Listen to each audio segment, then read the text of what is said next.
Hi guys, welcome to Pakistani family reaction में। उम्मीद करता हूँ आप सब खैरियत से होंगे, जाओगे, खुश होंगे, आबाद। तो यार भाई सबसे पहले भाई मोदी जी को पाकिस्तान में हमारी तरफ से बहुत बहुत मुबारक हो, क्योंकि भाई साहब Delhi the main heart of India में भाई साहब बीजेपी इस टाइम जीत चुकी है। और भाई साहब ऐसा क्लीन स्वीप मारा है कि आम आदमी जनता पार्टी माटी सब बढ़ गई। और भाई साहब जो कांग्रेस थी भाई साहब वो तो बेचारे नाम की आए थे, एक सीट भी नहीं ली यार। मैं तो ऐसा क्लीन स्वीप किया, 48 सीटें ले गए। अबे भाई साहब मार के रख दी दिल्ली। बहुत बड़ी कामयाबी है मोदी जी की। अबे भाई साहब वॉच करते, वीडियो निकल कर आ रहा है भाई, वॉच करेंगे, इसके बाद एड में बातें करेंगे। तो भाई यकीन मानो मोदी जी ने जो दिल्ली में झंडा गाड़ा है ना, ये इतिहास रचा है। बिल्कुल वाकया। करते स्टार्ट। दिल्ली विधानसभा चुनाव के नतीजे आ चुके हैं और नतीजे बीजेपी के फेवर में आए हैं और ये बीजेपी के लिए ऐतिहासिक पल है। ऐतिहासिक इसलिए कि 27 साल बाद दिल्ली की कुर्सी पर बीजेपी बैठने जा रही है। इससे पहले बीजेपी 1993 से 98 में आखिरी बार दिल्ली में सत्ता में थी। ऐसे में आइए हम आपको बताते हैं कि बीजेपी की जीत की वजह क्या है और आपसे कहां पर चूक हो गई। तो फर्स्ट ऑफ ऑल आपको बता दूं कि 27 सालों में 2 बार बीजेपी के पास चुनाव जीतने के मौके बने। एक मौका साल 2014 में बना था, तब बीजेपी चुनाव जीतने ही वाली थी कि आप पार्टी ने आकर खेल खराब कर दिया। लेकिन अब की बार ये दूसरा मौका था जिसे बीजेपी ने ये मौका हाथ से जाने ही नहीं दिया। तो खेल यहाँ से खराब होना शुरू हुआ था साहब। दरअसल आम आदमी पार्टी के टॉप लीडर पर कथित शराब घोटाले के आरोप लगे और अरविंद केजरीवाल 177 दिन जेल में रहे। तब उनकी पार्टी पूरी तरह से बिखर गई। इस सफर के दौरान दिल्ली में और कई नेताओं को जेल भी जाना पड़ा। इस घटना का असर इतना गहरा हुआ कि पार्टी लगभग कोमा में चली गई थी। जब कोमा से बाहर आई तो अपना कॉन्फिडेंस लूज कर चुकी थी। आमतौर पर फ्रंट फुट से खेलने वाली आप भ्रष्टाचार के आरोपों के बाद बैक फुट से खेल रही थी। उनका कॉन्फिडेंस लूज हो गया था। पूरे चुनाव के दौरान उनकी बॉडी लैंग्वेज डिफेंसिव मोड वाली दिख रही थी, क्योंकि जब केजरीवाल जेल में थे तो बीजेपी ने गली गली में उनके अगेंस्ट कैंपेन चलाकर नेगेटिव नैरेटिव खड़ा कर दिया। और इसके बाद जब केजरीवाल जेल से बाहर आए तो उन्हें समझ में आ गया कि भैया दिल्ली की जनता जो है उनसे खुश नहीं है। तब जो केजरीवाल ने किया वो उन पर भारी पड़ गया, या यूं कहे कि उन्होंने अपने ही पैर पर कुल्हाड़ी मारी। दरअसल जब केजरीवाल ने कहा कि हम सीएम की कुर्सी छोड़ रहे हैं इसलिए कि बीजेपी कह रही है कि केजरीवाल चोर है, तो अब हम जनता की अदालत में जाएंगे, जनता जो फैसला सुनाएगी उसे हम स्वीकार करेंगे।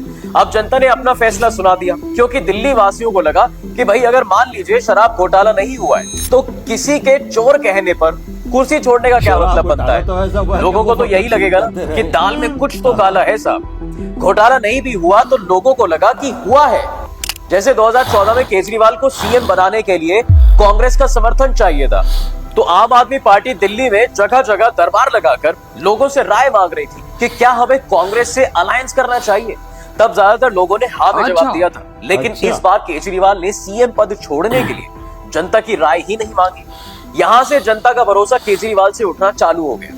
जब तक केजरीवाल जेल में थे तब तक मैच 50-50 था, लेकिन जैसे ही जेल से बाहर आए, इस्तीफा दिया, वहीं पर खेल खराब हो गया और मैच 60-40 हो गया। यहाँ से बीजेपी फ्रंट फुट से खेलना शुरू करती है और आप बैक फुट से। बीजेपी ने पिछले 3 चुनावों में जो गलतियां की थी उन्हें इस चुनाव में रिपीट ही नहीं किया। ये पहली बार था जब बीजेपी को दिल्ली के स्थानीय मुद्दों पर चुनाव लड़ते हुए देखा गया। भाजपा ने घोषणा की कि अगर उनकी सरकार बनती है तो केजरीवाल सरकार द्वारा चलाई जा रही फ्री बिजली, पानी और महिलाओं के लिए फ्री बस यात्रा जैसी योजनाएं जारी रहेंगी। वरना इससे पिछले चुनाव में बीजेपी ने शाहीन बाग को मेन मुद्दा बनाकर लड़ा था। उनके 2 नंबर के नेता अमित शाह ने कहा था कि बटन कमल पर दबाओगे तो करंट शाहीन बाग में लगेगा, जिसे दिल्ली की जनता ने नकार दिया था। लेकिन इस बार बीजेपी ने इस गलती को नहीं दोहराया।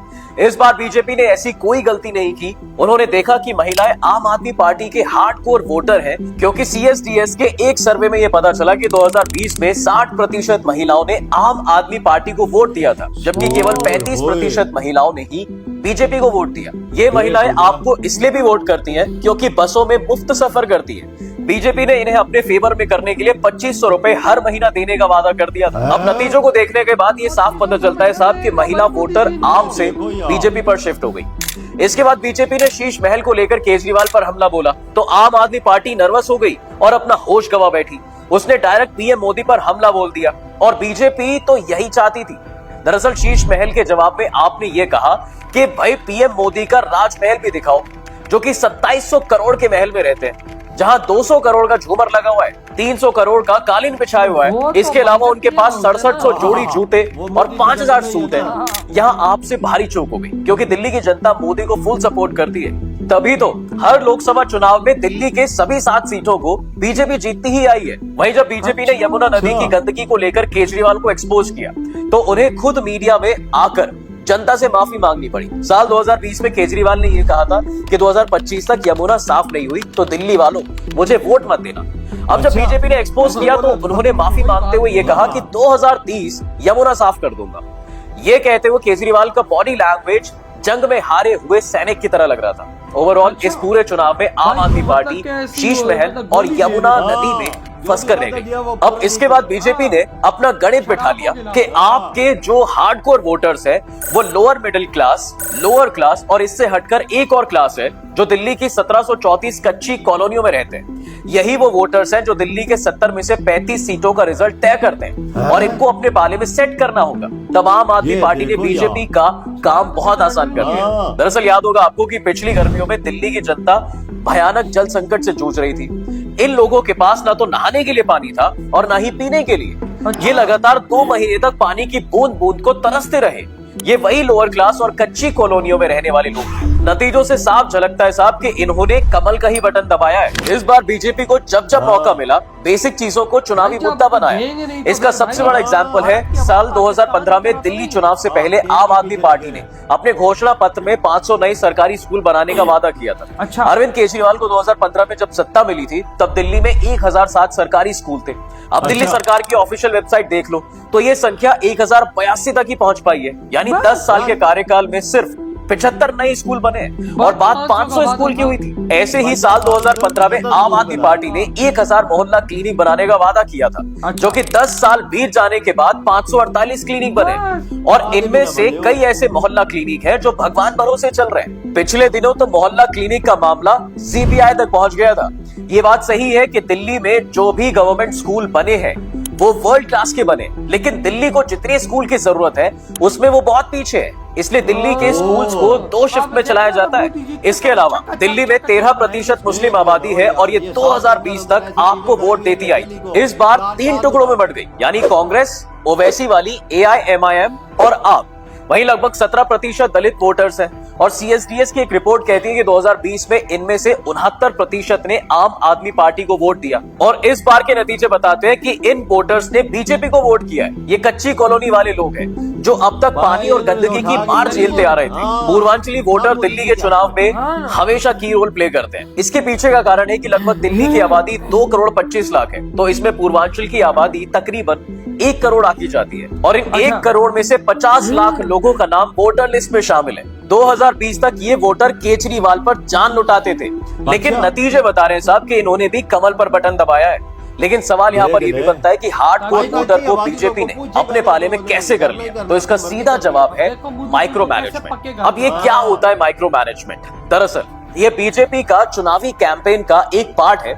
इसमें ऐसे सांसदों को प्रचार के लिए उतारा जाता है जो उनके इलाके के वोटर्स होते हैं। इसे एक एग्जांपल से आपको समझाता हूँ। जैसे मान लीजिए दिल्ली का मेहरौली विधानसभा है और इस विधानसभा में यूपी के गोरखपुर, बिहार के भोजपुरी और वेस्ट बंगाल के बंगाली लोग रहते हैं। तो इस मेहरौली विधानसभा में तीनों जगह के सांसद को प्रचार के लिए अपॉइंट किया जाएगा और चुनाव के आखिरी दिनों तक वही डटे रहते हैं। तो इस बार माइक्रो कैंपेन की कमान बीजेपी और एनडीए के 246 सांसद संभाल रहे थे।